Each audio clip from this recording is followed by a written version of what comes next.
American Consummation, American Completion.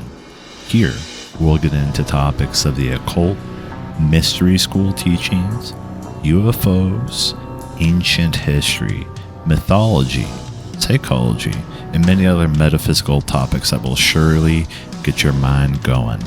And now, stay a while and listen.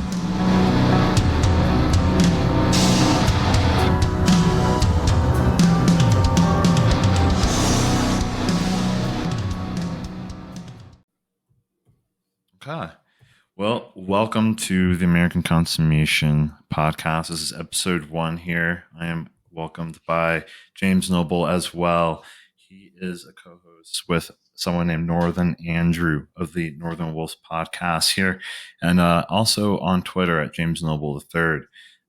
James is what I would call an artist, influencer, traveler, researcher, trader, and without trying to assign too many titles to you, I would almost just say free spirit and one with a lot of wisdom to share. So I'm really excited to dig into what you have to share here and just have a great conversation going behind that. And I know you recently traveled to locations like Chichen Itza, ancient dolmens in Ireland, Scotland, and it seems like there's no stopping you because I know there's a couple more trips you got going on. So really excited to hear about that too. And I realized when I was looking back at our messages, James, it was, I think, about a year, about 11 months and a couple days since we first connected. So I felt like it was a great kind of way to annualize our friendship, so to speak. So welcome to the podcast, James.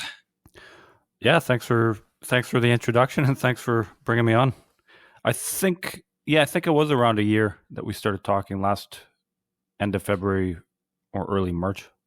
Yeah, it was March. I was looking at it. It was some post regarding Jon Snow, and kind of just breaking down his old name, Aegon Targaryen, and Egg, and just going from there. It was interesting to kind of meet folks on Twitter, because I think you were the first person I really who had no idea who you were or anything like that, decided to just connect with you, and from then stayed in touch. And it's something I've really started to value over Twitter. I mean, there's a lot of things not to enjoy on Twitter, but I think the power of social networking is really there when you're meeting someone like you who shares a lot of similarities and we cross a lot of paths. And it's hard to find someone like that who touches a lot of interests that I have. So, yeah, absolutely. I think that there's a lot of value to Twitter, or what they call X now.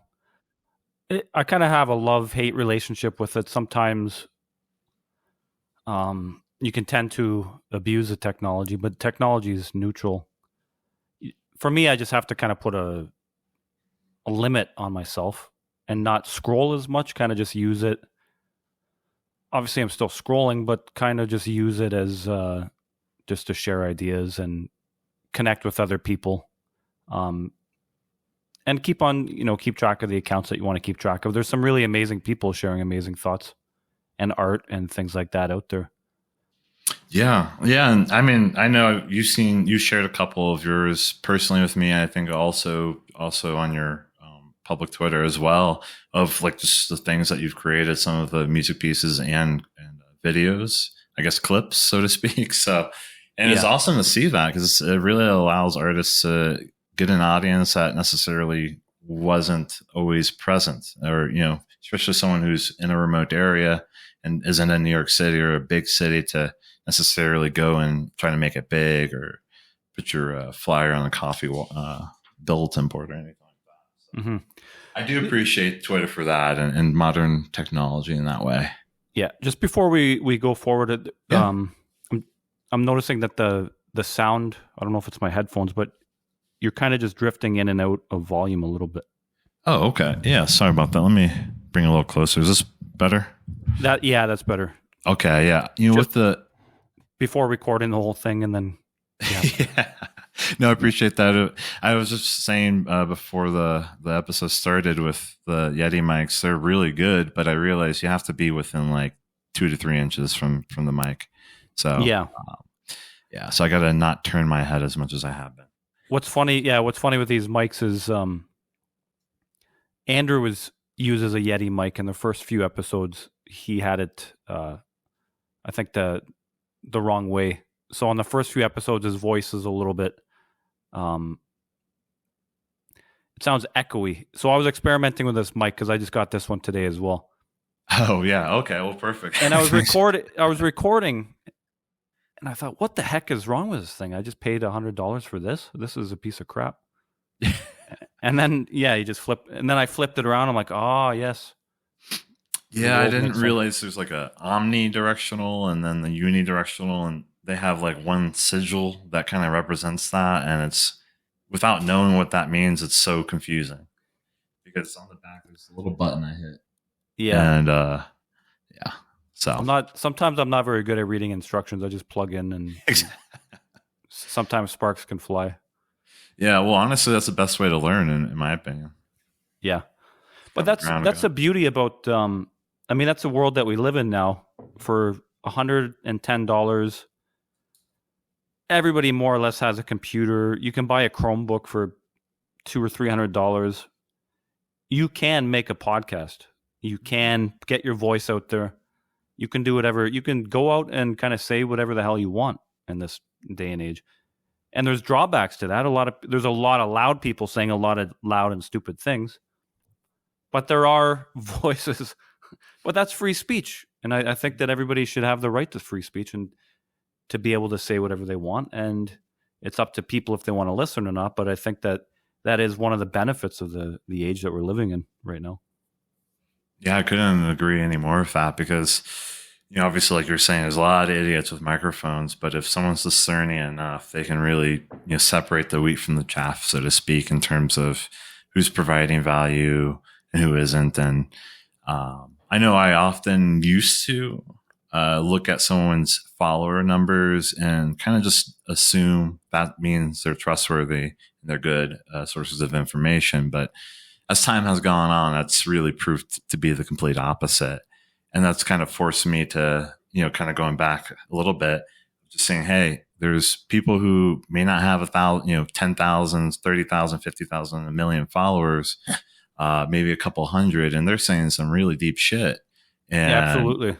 That's where the value is. And I realize that's the beauty of kind of what you're saying. A couple $100, less than $1,000, easily you can have a really, really top quality setup to start a podcast. And I think that's really great to allow creators, big and small, to reach a lot of people. So, and you've done that already with the podcast with Andrew, which to me is really impressive. I was kind of curious then, your experience when you first got in and interacting with the audience. I don't know if you had a pretty active comment section and the topics that you guys were bringing up. How were they received when you were first starting? Yeah, it was pretty surprising. We did 9 episodes. We're going to be doing more. Life sort of happened to keep up with. We were doing 1 a week. That was kind of the goal. We're going to get back to it eventually, but it was surprising to see the feedback that we were getting and in the comment sections of YouTube. And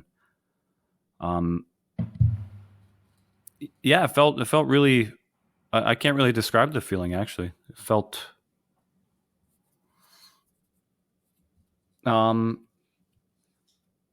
it felt great.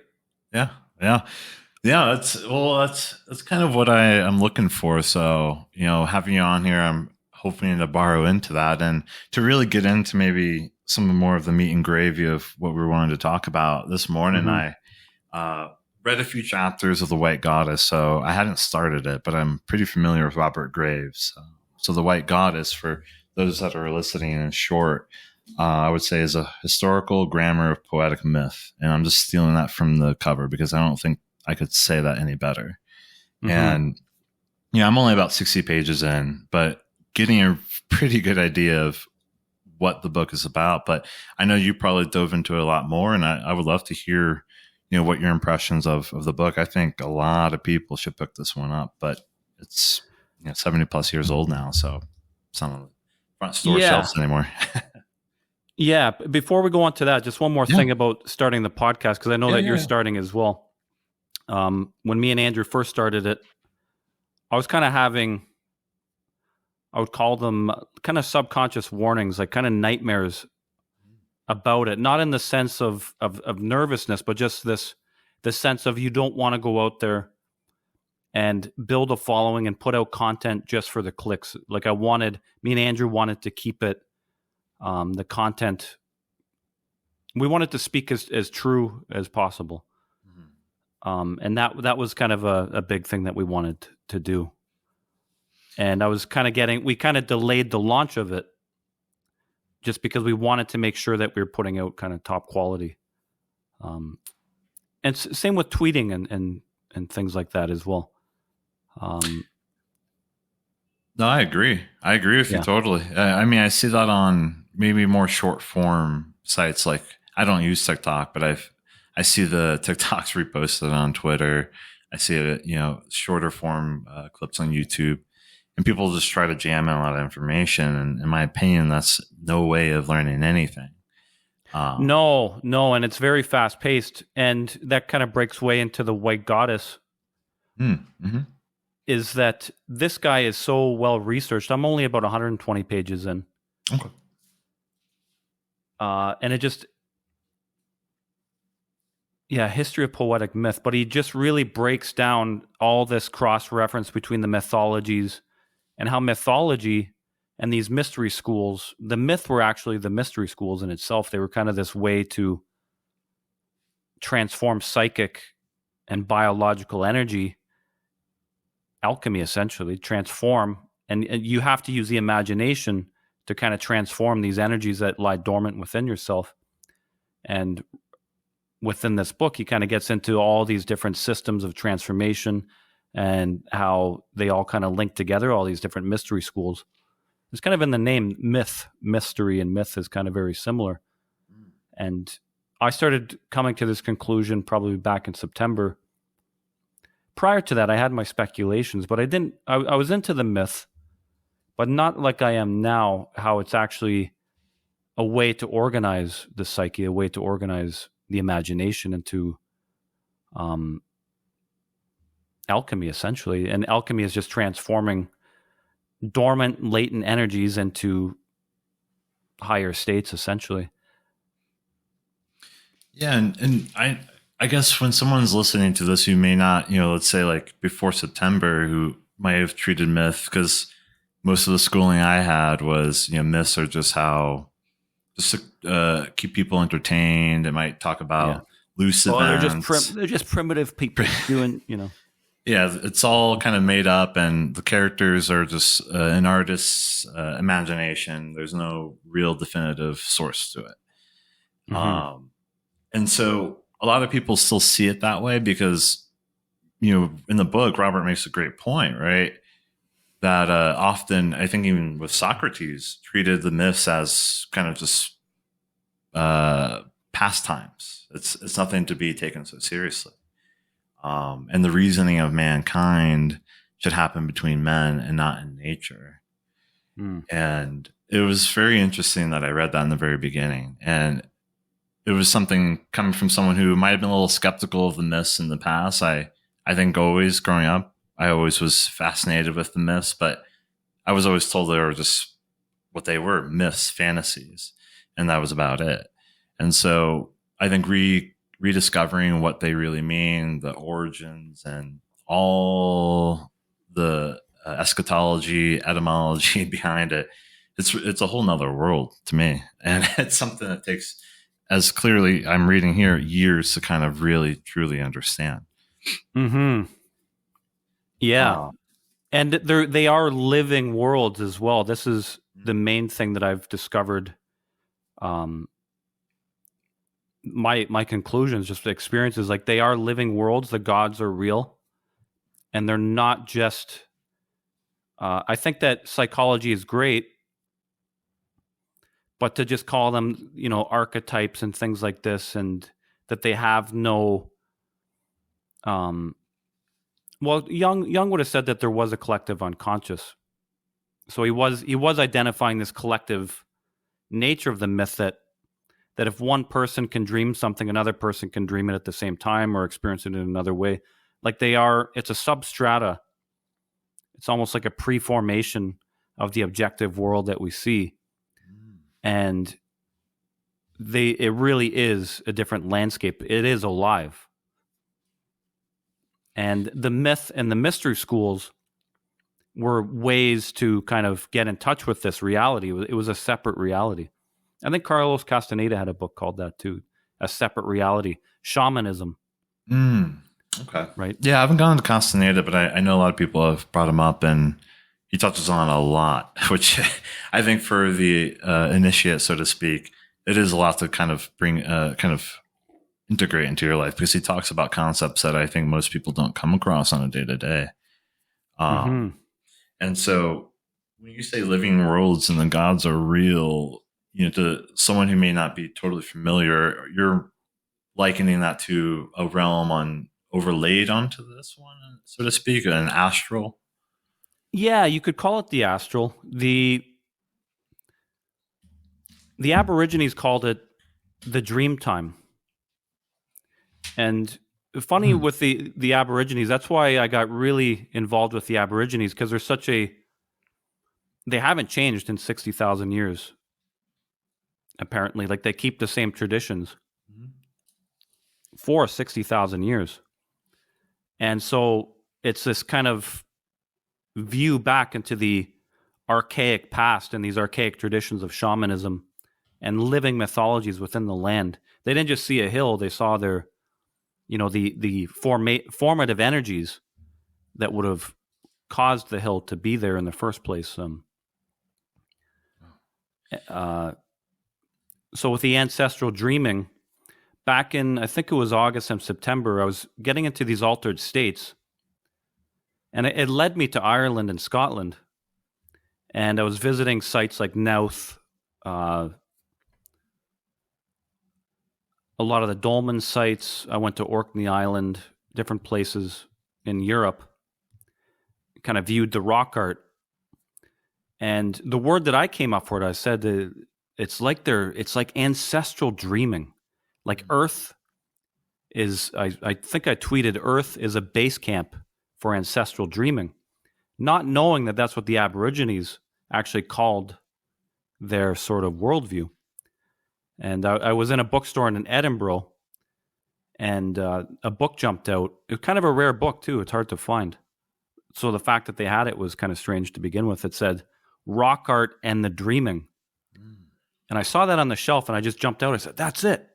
That's it. I pulled this book open, and I started talking to the clerk. I'm like, this is it. This is it. I was very excited.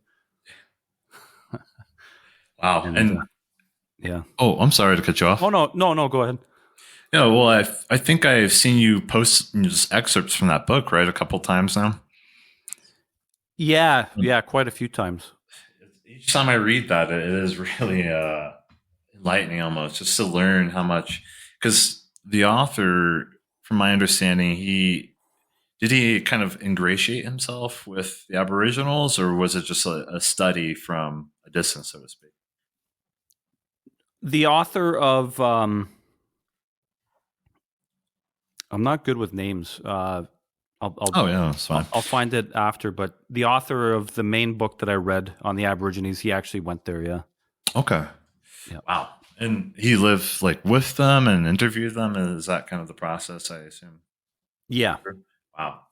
Yeah. Because I remember when we spoke offline the other day, and you mentioned how the Aboriginals would sing their dreams, and that's something that really spoke to me, because I know a lot of people who may record their dreams in a journal, but I've never ever heard anyone say that they sung their dreams. So, that's something that seems pretty radically new to me, yet it's a very ancient practice. So, I would love to hear if you don't mind kind of sharing maybe as to why. Yeah. So they viewed the dream world as having not just an influence, but I mean, it was an influence on this world, but they viewed the occurrences within the dream time would reflect within the objective world that we see. So they would wake up every morning and they would actually sing their dreams, and their reasoning behind it, and I think that it's true, is that it's kind of like what modern uh, mysticism would call the law of attraction or something like that. They were actually taking the contents. Now I'm using psychological terms. They would take the contents of the subconscious, what they would call the dream time or the God realms, and they would broadcast it to the objective world. And their reasoning was the animals, the land, the trees, the sky, they'll all hear us singing from the realm of the dream time, and the objective world will start to move around what we're singing. So if we're on a hunt, they would sing of, victories of the hunt and things like that, and the reasoning would be that nature would move in a way for them to essentially manifest what they were singing. And they would do that every morning. They must still be whoever is left of them after. A lot of them are unfortunately gone because of everything that's happened in this world. But the ones that are still left, I'm assuming that they're still doing that. Yeah, I would have to imagine, and it's something I probably should spend more time looking myself. But currently, is it similar to how natives in North America are kind of put in a reservation? I assume that's the same thing in Australia for Aboriginal tribes. I'm not too sure. Okay, yeah, Yeah, I don't know either. but I'm assuming, yeah. Yeah, Some of them okay. have tried to integrate, but it's very hard to integrate into something like this modern world just by the snap of a finger. We saw that with the natives in America as well. There's a lot of repercussion for that.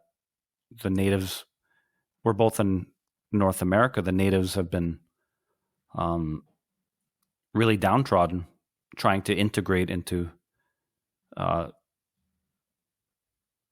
whatever you want to call this Western society. Western society has, of course, many great things, but this sort of blind pursuit of economics and growth and just to hell with nature, it doesn't matter. Chop down a forest, put up a Walmart, all this trash. You can't do that to indigenous people. And the thing is that in European people, we're all indigenous to this earth. We don't know exactly what happened, but something clearly did. We're a few days into the launch of the Apple goggles, for example. I mean, it's here. This overlay is just overlay and overlay upon reality, where the true reality is the connection to the land, nature, stars, ancestors, people, spirits, gods, everything. And now we have fucking goggles. Like I'm laughing, but it's not funny, but it is. It's insanity, really. Yeah, because to me that is almost like a sign of the collective subconscious, so to speak, yearning for what is and has always been there. And so they create these technologies to try to bridge that gap because they were told their history, their myths are all just child's play. It's nothing. Mm-hmm. We measured it. There's nothing to it. So if we have to see, hear, feel, touch it, then it's real. Otherwise, it's all fake to a lot of people. And I see a lot of people using technology to try to bring that back. And substitute for it. Yeah. Yeah. The same thing with even superheroes, I would say, why they got so popular, because it's the demigods and the heroes that of old just retold with, spandex and capes this time. So it does. Yeah. It's very funny to see that. So like you're saying, it's not a laughing matter, so to speak, but it is ironic to me. Yeah. And I don't see too much of a future for it. I think that Michael Tsarian, he has a quote that evil contains the seeds of its own destruction. I think that we kind of just have to be connecting back to the ancestral roots, these older traditions, kind of carving our own path within the midst of all this chaos that we see. I think that I'm very optimistic. I'm very optimistic for the future.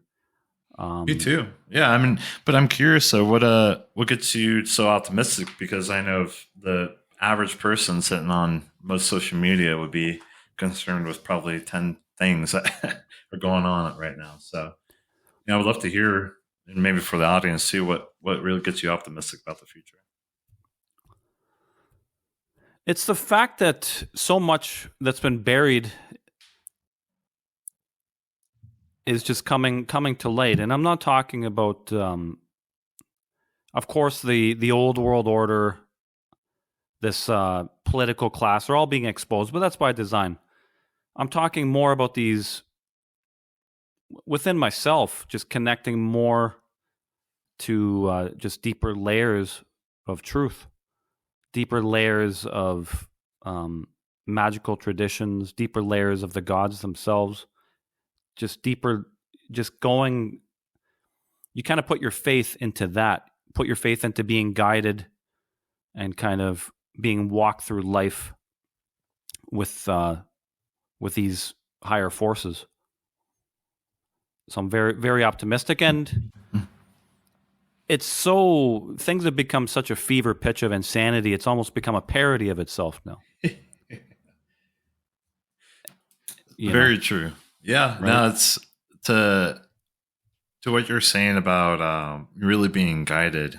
That's something that I think a lot of people, guided by spirit, so to speak, so to say.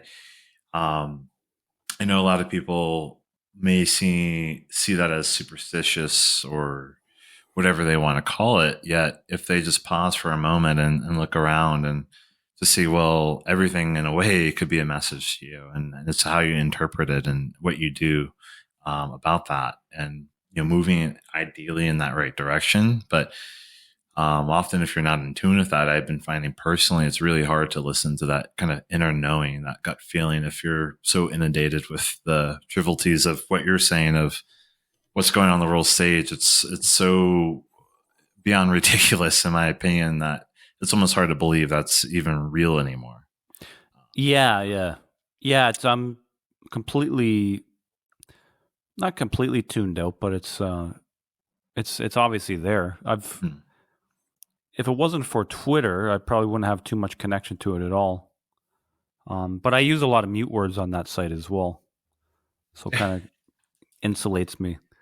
It's not like I'm putting my head in the sand. It's just, look, I'm not going to get riled up just because Alex Jones tells me to, or I'm not going to, there's war with Russia and. Yeah.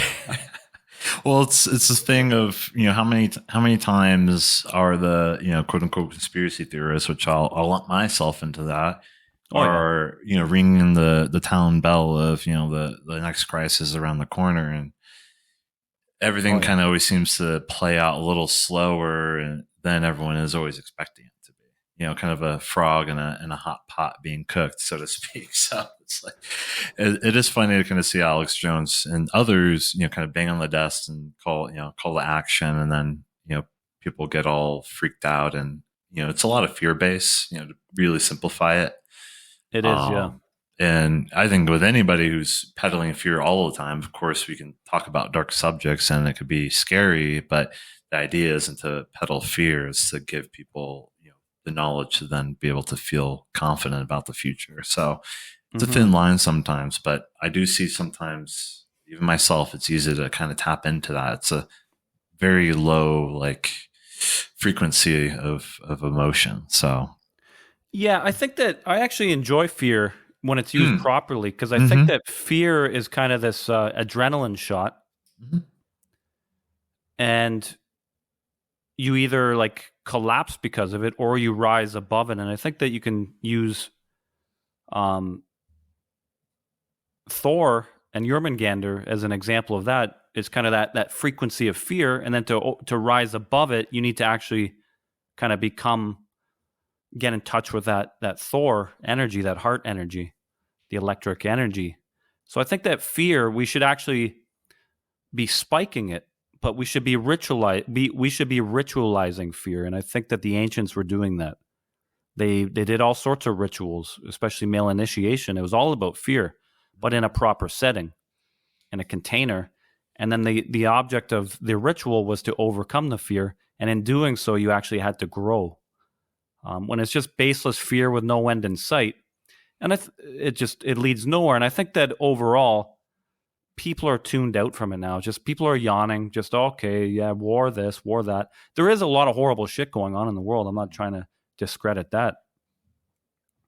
But when you're the most famous Q accounts or whatever start talking every week, the financial crash is coming today. Just like, how many times are we going to hear this? Mm. Like you've seen those accounts, and it's just nonstop, Ad nauseum. And then that actually puts you in when fear is used in that way. See, that's where the savior complex comes in, because now you're waiting on the Pleiadians, or you're waiting on Papa Trump to come save you, or you're waiting on Jesus to come down from the clouds. The proper use of fear is that you need to overcome it. So when it's used in an improper way, fear is used as a control mechanism, and the control mechanism is the saviors that they're propping out in front of your face.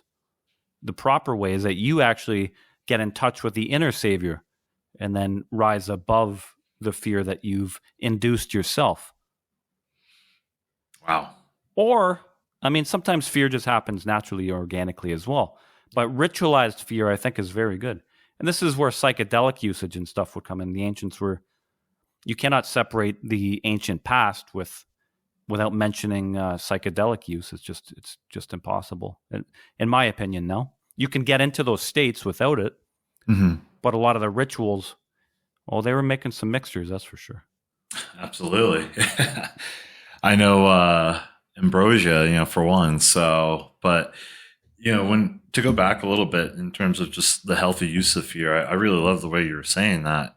A lot of I think forgive me if I get this wrong, but I believe it was Navajo tradition. I'm probably sure it's tradition in a lot of cultures. A lot of males didn't even get their names until they went through this male initiatory ritual, where they would grab the male in the middle of the night, strip him away from his family, leave him out in the kind of woods, and with just enough to survive, and say, you got to figure it out, and you make a name of yourself. And that's where a lot of people got their name. And that fear, you kind of make or break, kind of makes or breaks you. And I think fear, what you're saying, really shapes that personality, even, that sword even sharper each time. But it's maybe sitting too much on that wheel of just constant fear. You're really just doling out the blade. You're really just completely ruining any proper use of that fear. And I see what you're saying. Yeah.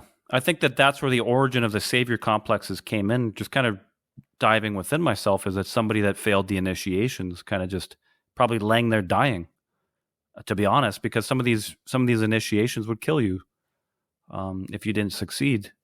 And they'd probably just be laying there dying, and then they'd be probably not imagining. I mean, it was probably occurring, these figures of light, and they moved on from this earth plane. And I think that's what the population was in. I don't know about now, but it probably still is occurring, that people lay in the state of fear, waiting for somebody to come save them. It's very basic stuff. Maybe for me and you, but I guess that maybe not other people understand this.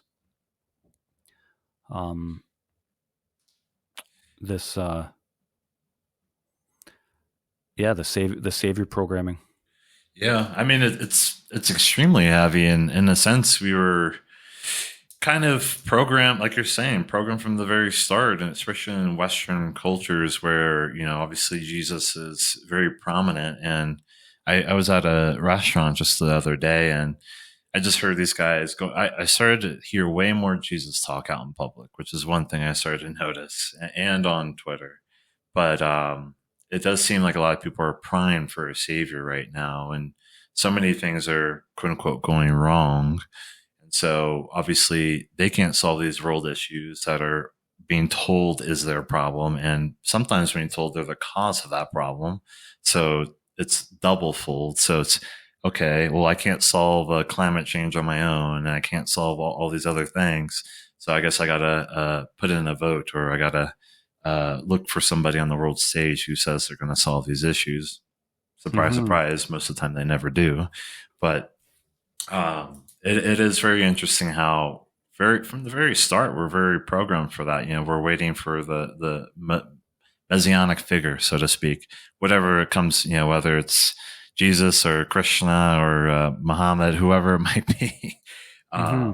Yeah, like you were saying to me over the phone the other day, it's whatever belief system someone has, they'll see whatever that savior is will be that, even if it's Yeah. like a weird ET visitation. And I would love to hear how you were saying that earlier, for the audience sake. About which part? Oh, just especially, and this is because I share this a lot with my friends, and I always give you credit. Kind of viewing life through different instruments while we all play the same note, so to speak. Mm. Yeah. Yeah. So you have the ego structure. I'm going to use psychological terms because it works. You kind of have the ego structure which is primarily identified with the objective world that we wake up in every day. And things are known and the unknown is kind of just kept at bay. But when unknown information cracks, we'll call it a tower moment. When the ego shell cracks open, which is essentially like card 16 of the tarot, the tower, unknown information starts streaming into the conscious mind. So the ego, which kind of insulated the self, we'll call it the self, which is the soul or whatever term you want to use. The ego structure cracks open.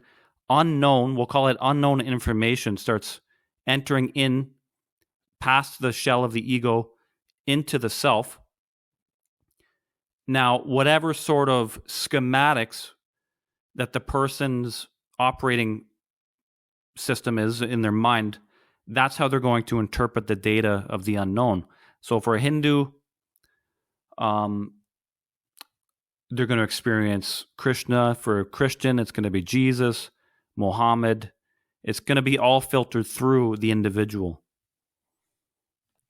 because it's information. It's like a stream of information, and then it breaks through, and then to make sense of the information that one is perceiving, it needs to be interpreted in a specific way to make sense of the unknown. So that's what these filters are.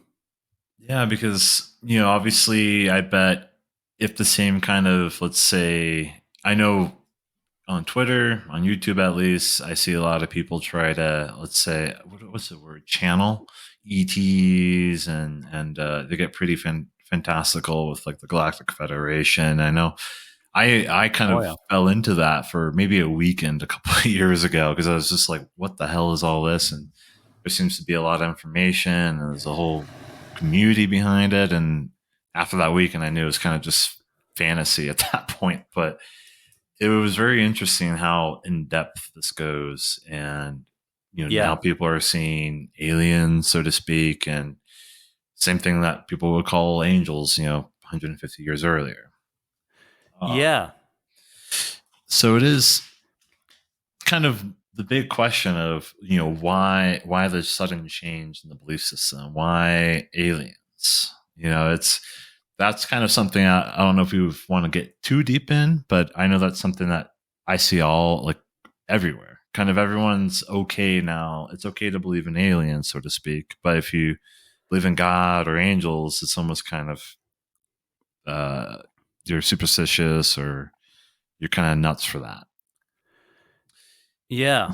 So I think it also reflects our technological culture as well. That the mythological realm, the God realm, is going to reflect the objective world as well. So we're we're advancing fast with this technology now. It really is basic technology. It's nothing. I believe that this has happened before, but it's going to reflect. So the mythological realm will kind of reflect the world that we find ourselves in. So people that were more natural, you look at the dolmens, you look at stone circles and things like that. They're the realms that they were interacting with are more of a biological nature. Now people are interacting with And I've interacted with Greys and different alien factions as well. Not anymore, but it's something that happened to me in the past for sure. And was the change kind of to your last statement there? Not anymore. I wasn't sure if you want to get too deep into that, but was the change because you looked further into it, the belief system changed, or just randomly it stopped? Um, yeah, I think it's a mixture of both of those things. Okay. Yeah. Have you ever encountered anything like that? Yeah, I mean, personally, no. I mean, the I do have on my other channel, the only thing that was just out of the blue, and I think, and maybe you could probably attest to this, when people who are really in tune, maybe with themselves and or their surroundings, and if they get together, just weird things happen. And our one dear friend who is very spiritually open minded and really is just a good heart. We were all together. Long story short, cloudy day in Philadelphia. We were on a rooftop and it was raining and no one was out. Gloomy for the whole day, and it was sometime in the afternoon. And albeit we did smoke one or two puffs of marijuana, but I don't think that would have caused this kind of illusion, especially if I recorded it. But we saw these black orbs in a grid-like formation, uh, probably 500 to 1,000 feet above. The clouds were really low, so they were kind of dipping in and out of the clouds, and it wasn't just a dozen. I saw with my naked eye at least 100, kind of like 3 to 4 orbs per like formation in this grid-like fashion across, I'd say, a fifth of the sky at least, from what I could tell. Mm. Then I didn't even think to record a lot of it, but then we got it. I got a few of the screenshots and a few videos of that, and obviously the first thing I got was it's a balloon from people. Yeah, it's just like if you were there, you would not say it was balloons because that doesn't make any sense as to why there'd be that many balloons that big because it was still pretty far away. So they must have been pretty big balloons if that were the case. And now it could be something the government was doing, but then we just don't have no idea what it was. But that's the only kind of paranormal, I would say, thing in the last 5 years that I've experienced. No visions or anything like that. So, and that, and I had relied pretty heavily on the testament of others. Mm. But I'm never one to say I don't believe that because I think from all the testimonies throughout present day and the past, it's almost absolutely a fact, in my personal opinion, that there is another, one could say, dimension, world, whatever, interacting with us, that an invisible Oh world. yeah, yeah. Um, and that's something that I think is a hump that a lot of people don't want to get over. Mm-hmm. Kind of like what you're saying with that flood of information coming through. It's like, oh, I don't, I have this box of things I know. This circle of everything I know can be pretty small, and if that breaks open and new things come in, I don't. Cognitive dissonance kicks in really hard for me in the past, and I know for plenty, probably even right now. So it is a process, and I was going to ask you, in terms of maybe your journey getting further into the mystery schools and myths and just having these personal experiences from the very start when you were a kid. Have you always kind of known, or has that developed over the years and only until your later adult years did you really dive in and experience anything quote unquote paranormal? No, I was young.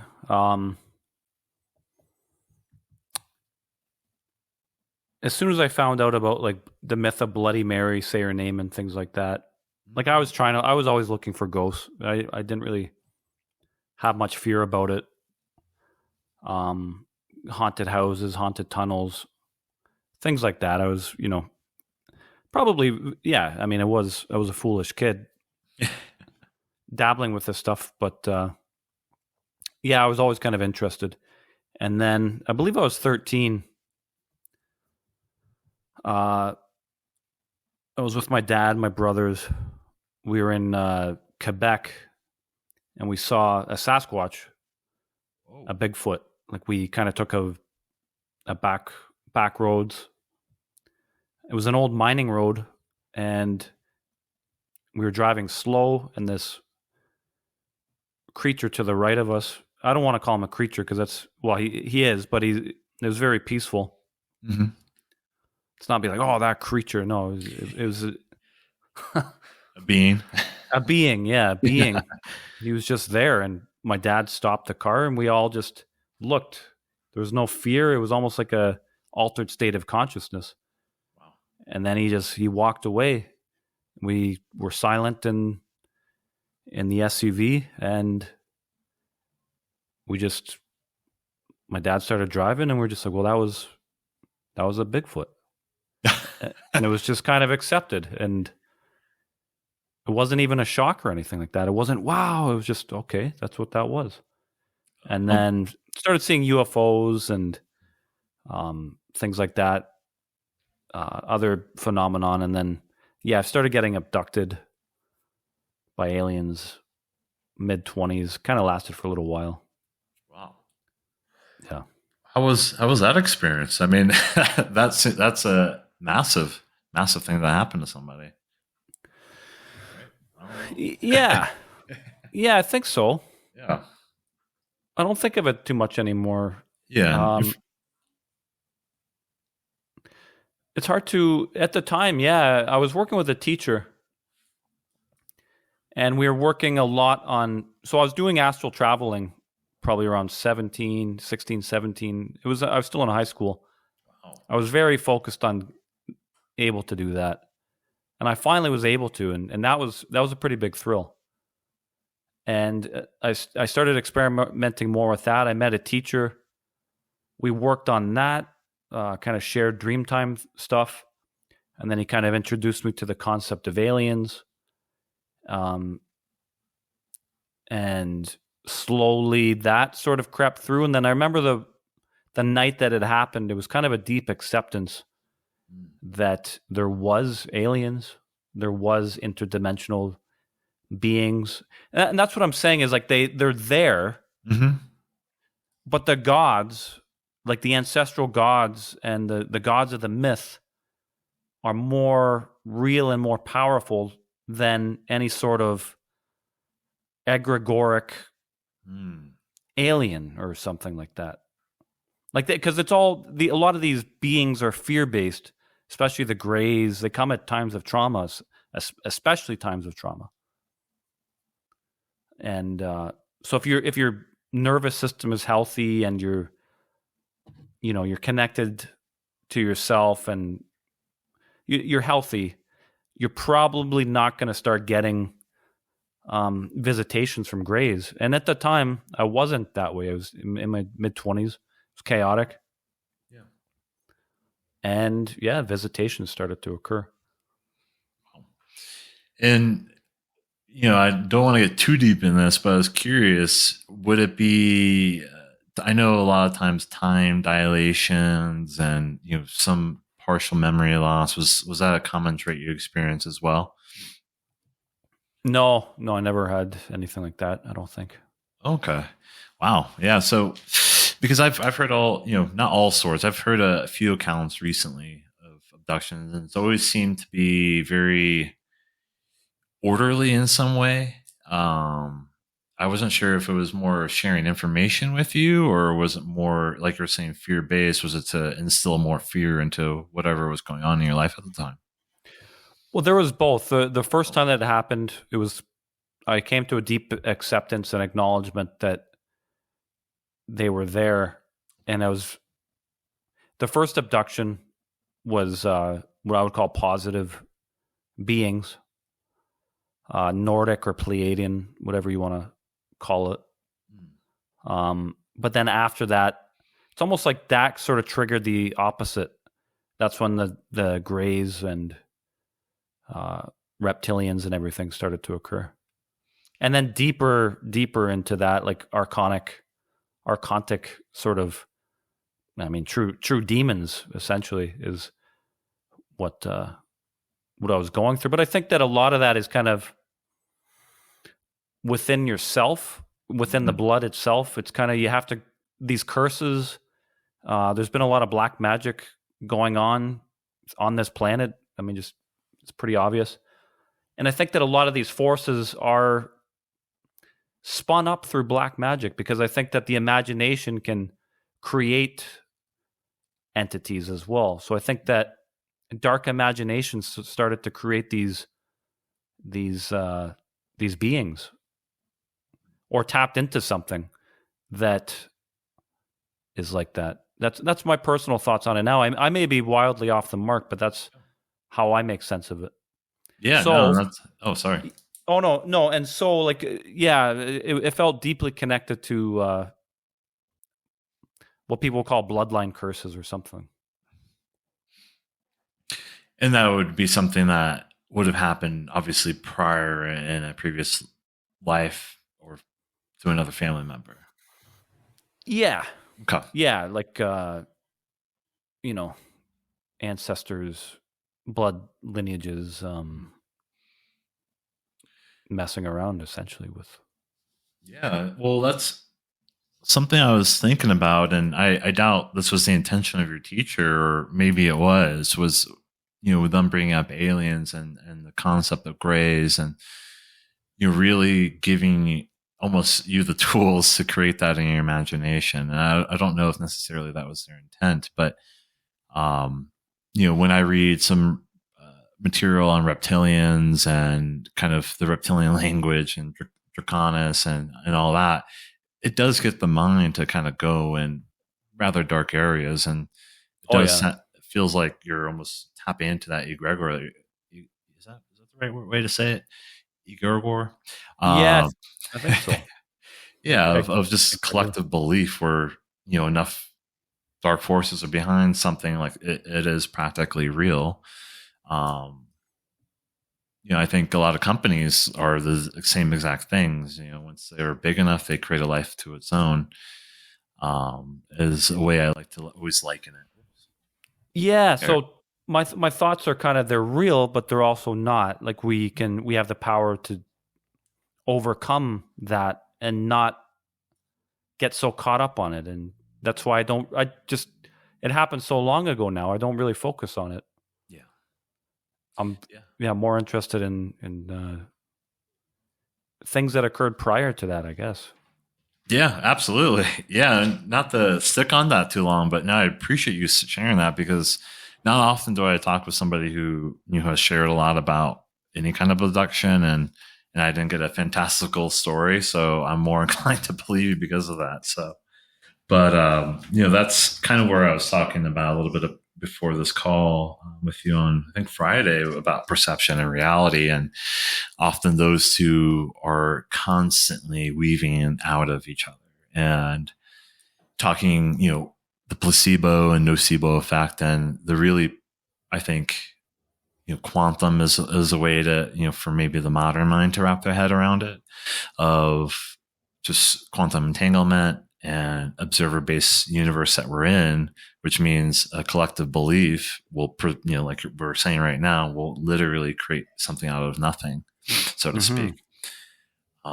So I certainly see that alien mythos, so to speak, becoming stronger with movies and Exactly. War of the Worlds, and people literally thought back in the 30s we were being invaded. And so only imagine now with today's technology how quickly the young minds are kind of being shaped to be maybe primed in a way to see certain things that might happen in the sky. Yeah, and to use psychological terms, the Mm, subconscious field, the mm. imagination, the mythological mind, the ancestral dreaming. That's what I like. That I like the dream time. That these things are occurring in the dream time, and what Hollywood, what Yeah. what these social engineers are doing is that most people don't even dream anymore. Most people are just completely in tune with this five sense world that you can touch, taste, hear, whatever. and they're bombarded with all this trash all day long, and their subconscious is cut off. They have no access to it, but their subconscious is still there operating, but it's been impregnated with a bunch of rotten ideas. Mm. And this to me is what these dark alien mythos is that absolutely it is real, but at the same time, I choose a different direction for my own subconscious. So I'm kind of existing parallel to the narrative that's operating underneath. And those forces, I mean, whatever, like astrology, something can happen. You know, you're going to have tower moments, and in Mhm. those tower moments, in those moments that you're vulnerable because the immune system sometimes goes down, that's when these forces can actually come back in. They can, and then they can start mucking around. But you'll get better. You get better at catching it before it starts to happen. I think that happened to me in March. I think March last year, I was going through some stuff, March or April, and I saw a UFO again. I'm like, okay, Mm. here we go. And yeah, a day later, I had a dream about some grays and things like that. But I knew right away. I'm like, okay, like there's some shit that I'm in a bad state. So of course this stuff is showing up again, and I kind of work through it, and you work through it, and now that those doors aren't open anymore. Wow. That really that's something to think about right there. I'm taking a moment just because what you're saying I think really resonates with me in terms of when our bodies, our minds, like you're saying last year for you personally, and thanks for sharing that. You might be going through something. These things kind of come up again, kind of boil up if our walls are down or whatever might happen. Like our immune system goes down, which is everything in some ways.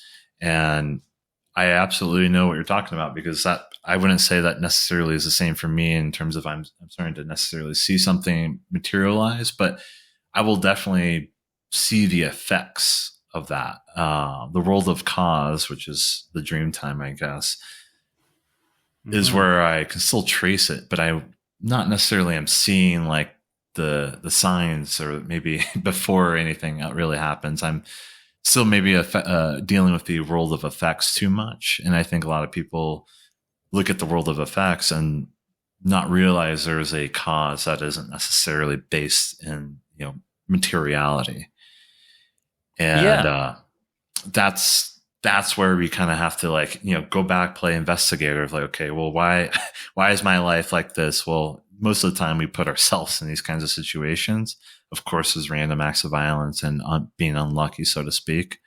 But oftentimes, at least for me personally, I put myself in 9 times out of 10 the shitty spots that I'm in.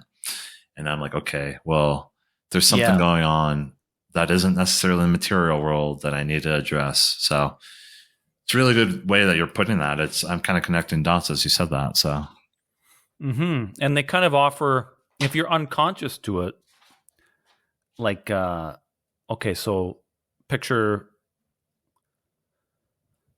if you're unconscious to if you're not aware of the unconscious forces, they actually offer solutions to the wounds in a sense. Like they'll mm, offer you anger in the negative sense as a way to cover up the wounds, or they'll offer. It's hard to explain. I'll have to try to find the words for it. But if you can get in touch with that subconscious layer, you can see these forces. And really, what they really the way I see it is that it's a signal that we need to actually heal ourselves. We need to these wounds and these gaping energetic holes within ourselves. We need to be the ones to, in a sense, patch it up and repair and make whole again, rather than relying on external forces. mhm. Yeah. And I wonder if, In the uh, negative sense of external forces, I think that there are actual healing beings and things like that within the context of the underworld, you kind of come in contact with different forces, and they do offer healing. Hmm.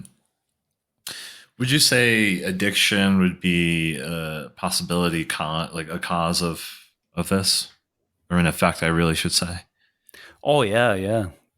Okay, yeah, that's very interesting because when I look into myself, whenever I hear you share something like this, like, well, how does this apply to my life? Have Can I relate to this? And I absolutely can.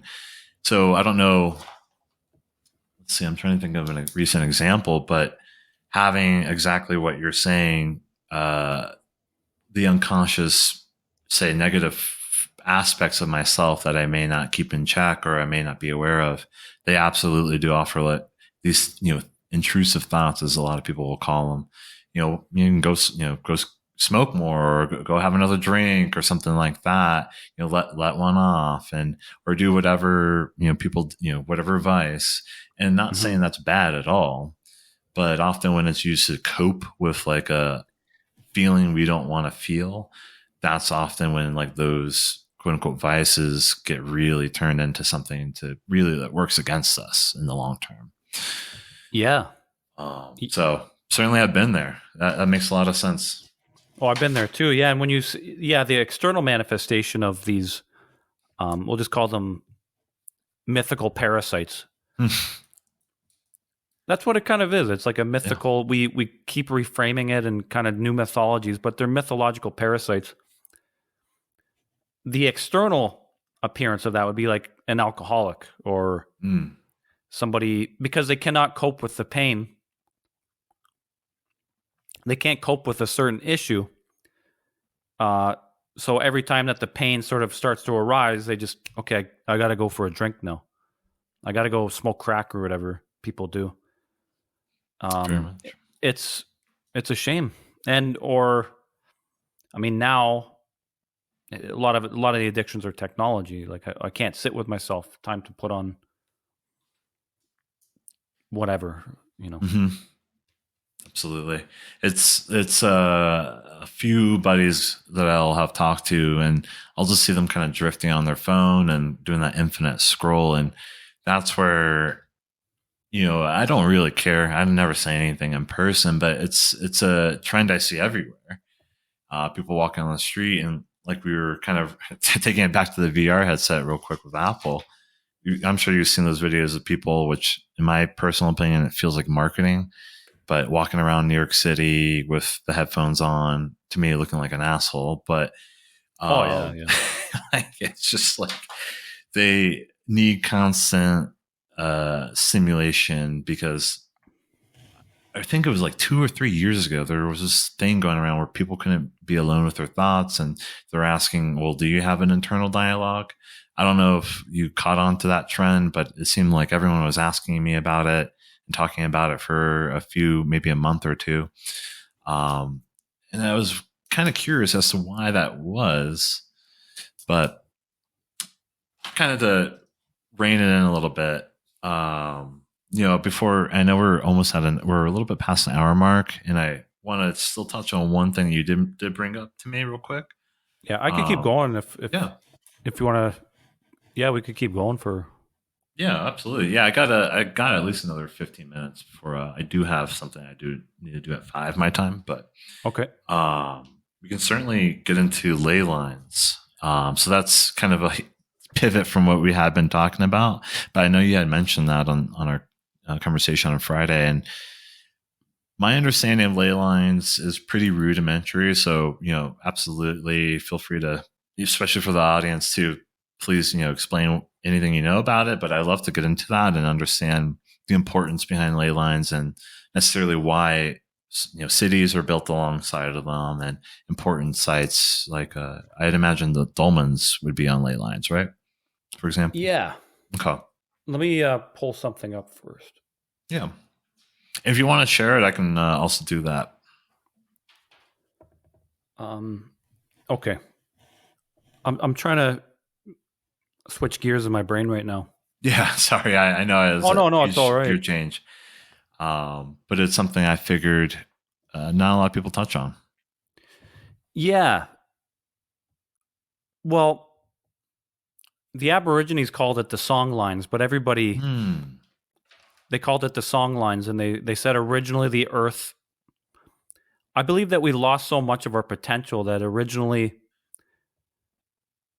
the evidence shows me that the original civilizations were stone, stone structures, and the imagination or the mythical mind. And I think this is why VR and everything is so popular.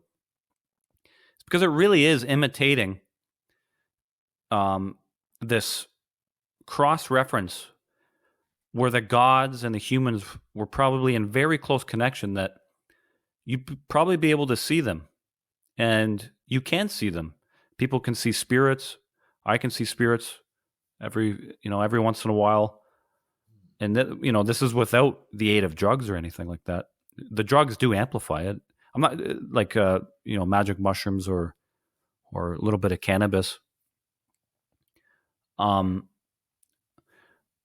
So with the ley lines and the magnetic lines, they were kind of strong points that basically amplified the imagination, in my opinion. And they contained certain. It was almost like a magnetic memory. So if you go to a stone circle and you allow yourself to kind of drift into it, or if you go to a dolmen and allow yourself to kind of be absorbed into it, your magnetic field is going to merge with the magnetic field produced at that structure. And you may not feel it right away, but eventually you're going to get those magnetic memories of the earth kind of popping up in strange ways. And what really cemented it home for me was when I was in Edinburgh. I was at Edinburgh Castle. And it's built on top of a volcanic plug. A lot of these sacred sites are built on top of magnetic sites. And then you start looking into the history of these places, history of Edinburgh Castle, always contested. But you look at the castles and whatever sort of archetypes and architecture they put on top of these magnetic lines, it was almost like instructional codes for the land, in my opinion. Oh. So if you capture a site, you put if you put symbols to your gods, if you really like bring your gods into that site, they're going to spread across the land. It's going to strengthen your people. And this is why these quote unquote elite, I think, are going after all these sites. A lot of them are already captured. And then they take them and then they can spread their brand of madness around. But they're also kind of a meeting point between heaven and earth. I'll have to get the quotes on this, but I'm finding more evidence for this. Is that when I first went to the dolmens, my initial reaction was, this is a satellite. Like, this is some sort of a terrestrial satellite. So it would capture the stellar energy and then kind of bring it into the earth. So if you capture certain sites, and if you have stellar resonance with specific frequencies in the heavens, you can bring those down and then amplify them and then the ley lines would be an amplification tool for stellar energies. That connects a lot of dots, James. I have to say, that's very interesting. Yeah. Well, so there's more to it than that. That's a brief rundown. I mean, there's a lot more to it. Yeah, absolutely. Because I know something that was turned on to me was geomancy. And I'm curious if you would say that that's one and the same. Ley lines would fall into that category of geomancy. Yeah. You could actually, they would make their own ley lines and stuff too. So they would, that's what geomancy is. They would, find a spot, figure that, okay, this is bringing down cosmic information. And then they would place a dolmen in a certain direction. And then, like a satellite dish, they would beam it. And then across the land, they would reach another one. And then they would redirect it to another place. So they created they're man-made ley lines, essentially, where they could take A spot that had a natural potency for capturing stellar information, bring it down, direct it, and then they would be able to direct and kind of build civilizations in this manner. And there's evidence of dolmens everywhere in the world, even in North America. It wasn't not just in Europe, was not just in Asia. These things were everywhere. So I believe that the original civilizations were very far advanced interiorly, and the technology was very, very simple. This is my own personal opinion. People will argue that. Mm-hmm. But it was very basic. They used stone, and their imagination would have been broadcast across the land. The imagination being the reflection of the God realm or the mythical realms. Mm.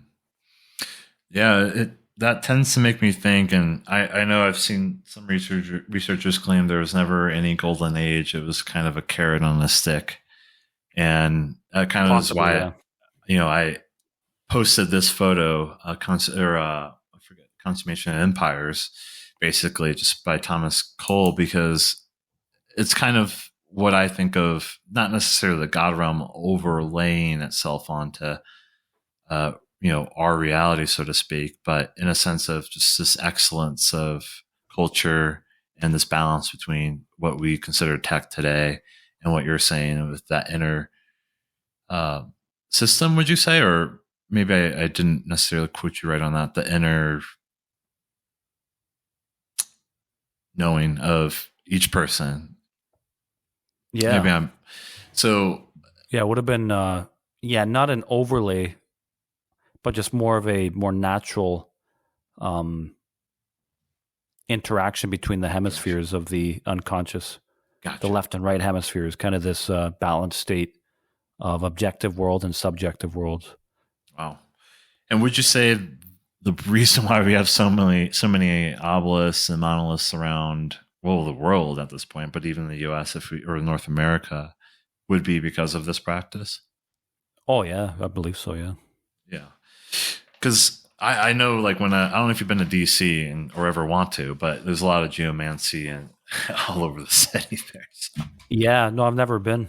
yeah, it's an interesting place, and it's funny to see the Washington Monument, and I'm sure you know all about that, and how it's between the Vesica Pisces on the ground, and there's so many different things people can point out that is built out there. And I was showing that to people, and they just thought that was just Masons having fun. That's the furthest they could take it, which is fine. But it is something that it's ever present, and it's almost so normalized people aren't even aware of it anymore. Mm-hmm. Um, and I'm kind of curious, and this maybe even ties back to the White Goddess of when that started to happen. And I think it's just been a process of many thousands of years, I imagine, from the Stone Kingdom as I know it to now. Yeah. I would say It might, kind of. yeah, it Oh, might sorry. be these naturally recurring cycles between.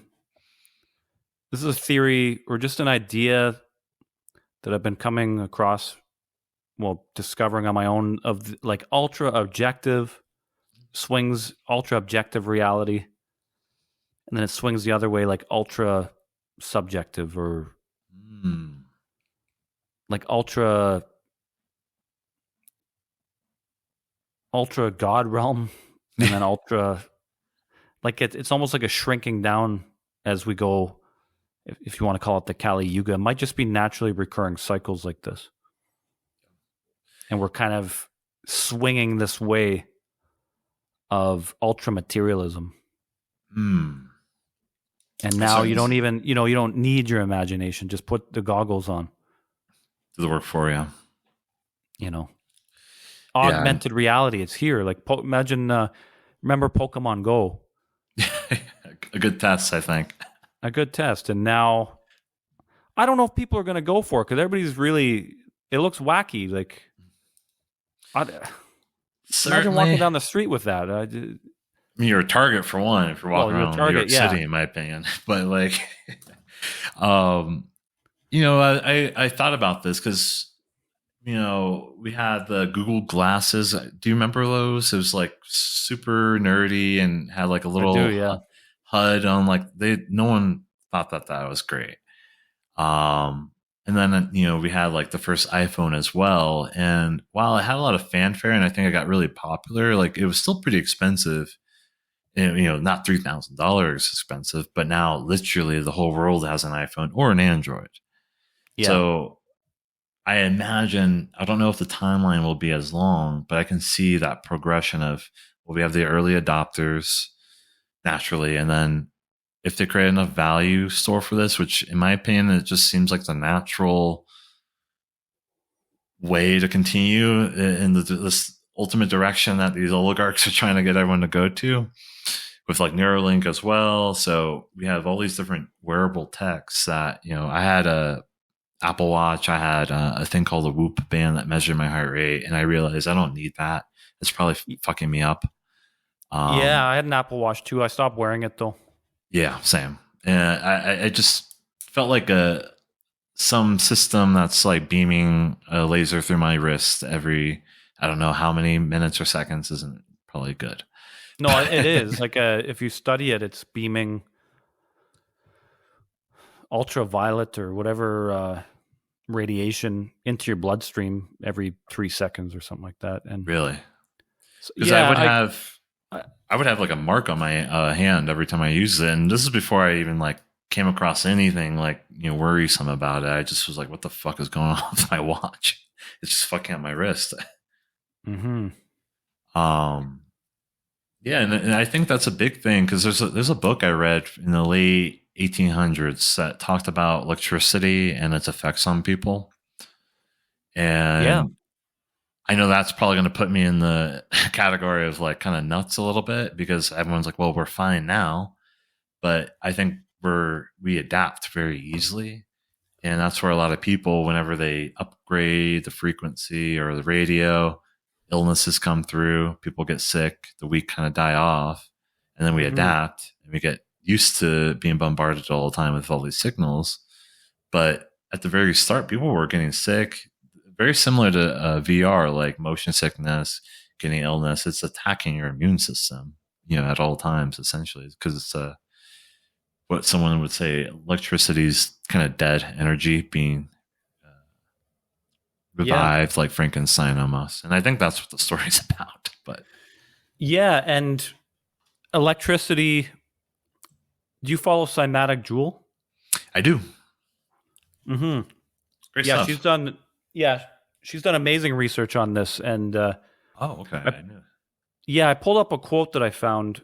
So Reich called it orgone energy. Mm-hmm. And to me, electricity is actually kind of the destruction. Um, Mm-hmm. so I have the quote here. So orgone energy is attracted to concentrations of orgone energy. Unlike heat or electricity, which always shows a direction from higher to lower potential, Mm-hmm. orgone energy flows from lower potential to higher. So orgone is vril or chi or life force or the force, Star Wars. Whereas electricity is actually taking higher potentials and making them lower. So it's kind of this destructive force. It's kind of like Loki, in my opinion, if you to the Nordic mythos. It's kind of this imitation. It's a trickster. These goggles, everything is a trickster of the natural innate abilities that we have as humans. It's been substituted by electricity. Yep. Yeah, and that I couldn't agree more. And I mean, I haven't read that book. I'll share it with you after if you're curious, or maybe if you have read it. But it was enlightening just to hear people's experiences in the late 1800s of what was going on, and it was I'd such love a to check fat. it out. Yeah. Yeah, it was. I mean, I just remember reading they had like little symposiums and like a traveling like almost circus where they would go around and people would put their hand on this metal rod to get shocked, and people were even treating certain illnesses by doing that. It was Really? Eh? fascinating how electricity initially was used and how a lot of people were very aware of how it was making them feel as well. So Wow. I'll send that your way, and for anyone listening, I'll put that in the comments as well because really well researched, good sources on that, and it was mostly just from timepieces. So it's not just people's opinions; it was what was going on. So, but what you were saying about orgone, vril, chi, prana, the force. It's funny. I watched. I don't. Do you know Robert Seifer? I Yeah. I agree with. I'd say like 70%. With the anthropological stuff, I really do love him for that stuff. A lot of stuff I learned about, and he did share this video, and it's not even his own words, but I think it was Montauk Chi was talking about tantric sex and the tantric practices, and really what kind of keeping that sacred fluid, so to speak, inwards to Hmm. bring it upwards to increase just literally brain power, Oh yeah. in a very simple materialistic sense. Um, Yep. and that's something that he was pointing out in the video that Epstein was known to do, which I didn't even want to talk about him for much longer, but he would essentially like almost like get to a point and then stop while he was doing these business calls. And then he would continue whatever gross thing he was doing. But it is like he's very aware, much like probably most people are in certain positions, of how to actually get that energy. And you hear all kinds of weird Yeah. Well, I malfation. think that the entire electric world is actually built off of the siphoned male energy. It's Mm. Thor. It's Thor extracted and externalized. That's why everybody's pussified and cowardly and weak essentially, and just lining up. I mean, look at 2020. I hate to bring this shit up again, but you just look and everybody's been siphoned. If everybody was to awaken that Thor energy within themselves, their own electric energy, which does require the transmutation of these base sexual energies Mm. up the spine, down the pineal, up the spine again into the heart field, into this electric sort of charge of the heart overflowing. I can kind of feel it now as I'm speaking. Mm. That this, when you reclaim your own electricity, it takes away from the grids. I'm calling it the grids that they're building. And I think that that's why sex and porn basically fucking fuels Mm-hmm. the men. It's just sex, sex, sex, sex everywhere. Yep. And all doctors say, oh, yeah, you got to, it's healthy. And this is, so I think that this entire world and the shit show that we see is actually built off of male sexual energy. And they're just giving it, the male giving it away for free. So it does take a requirement to kind of reclaim that hammer once again and say, no, this is mine. And don't you Mm-hmm. fucking try to put me in your fucking electric cage because you're going to get a fucking shock yourself, motherfuckers. Yeah, absolutely. Right? And I mean, let's just look at, and I won't even have to spell it out for people, but just look it up. Who owns most of the porn websites? And then you just follow that thread, and it's like, well, they don't have any interest in like male excellence at all. No, no, no, no, no. And I mean, more symbolically, we're shooting dick shaped things into the sky all the time in this weird way to try to dominate Yeah, yeah, the with rocket technology. ships. Yeah. So Yeah. absolutely, that's something I never heard of before. But when you say it, it resonates with me because I agree with you. I think kind of with one, most males, including myself, so I'm including myself in this bunch, did not get a necessarily an initiatory event at all in our lives. No. And we were robbed of that, and we're almost told, well, you want to be comfortable, right? And that's the epitome of manhood, is being comfortable.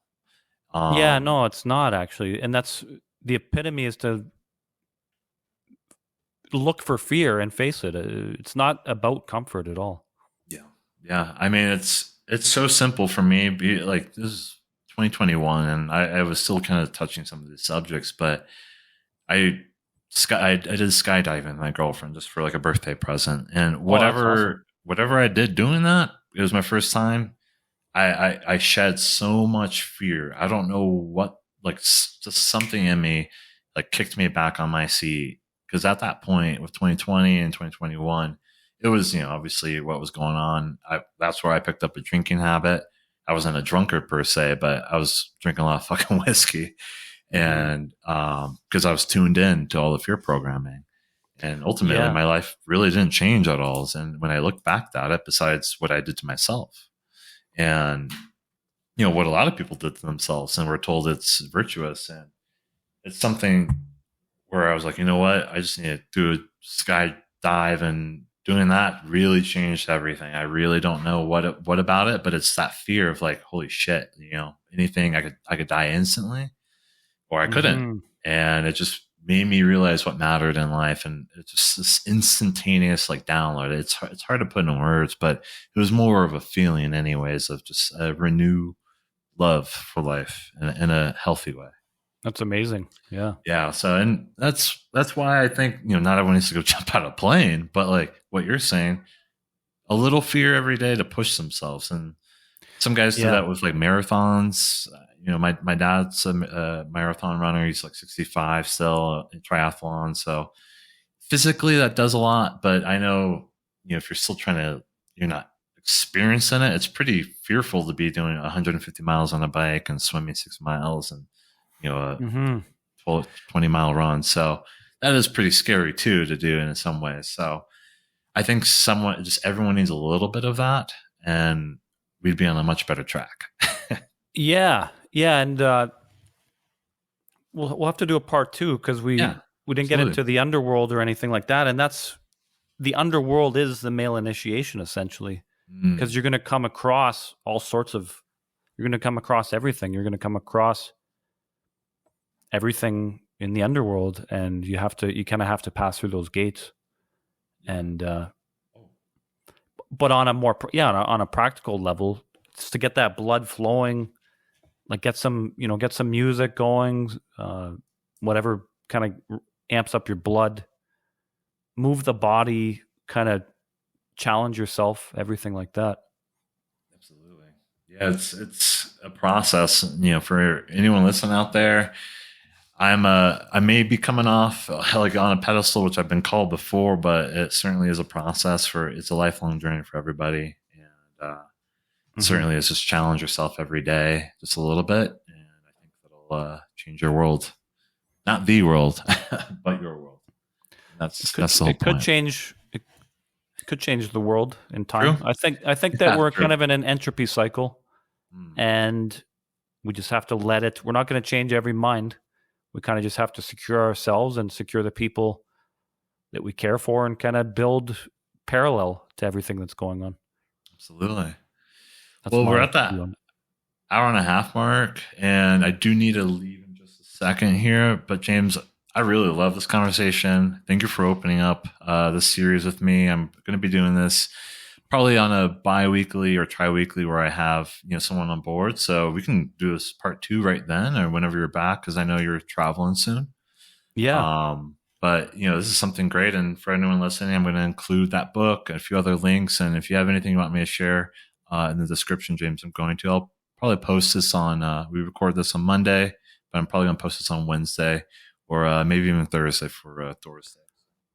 Okay. Yeah. Thanks, Rob. I appreciate you inviting me on, and it's awesome that you're doing this and kind of getting your own podcast going. Congratulations. It's been a lot of fun. Appreciate it, man. Yeah, brother. It's meeting you and a lot of other people like minded really have encouraged me to do this. So again, thank you as well, because you were an inspiration for this for your North Wolves podcast. So anyone's listening, there's some really really good shit on there. At least 10 hours of content. So that'll keep you busy up until then. Yeah. Thank you. Awesome. All right, James. Thank you. All right. You're welcome. Thank you.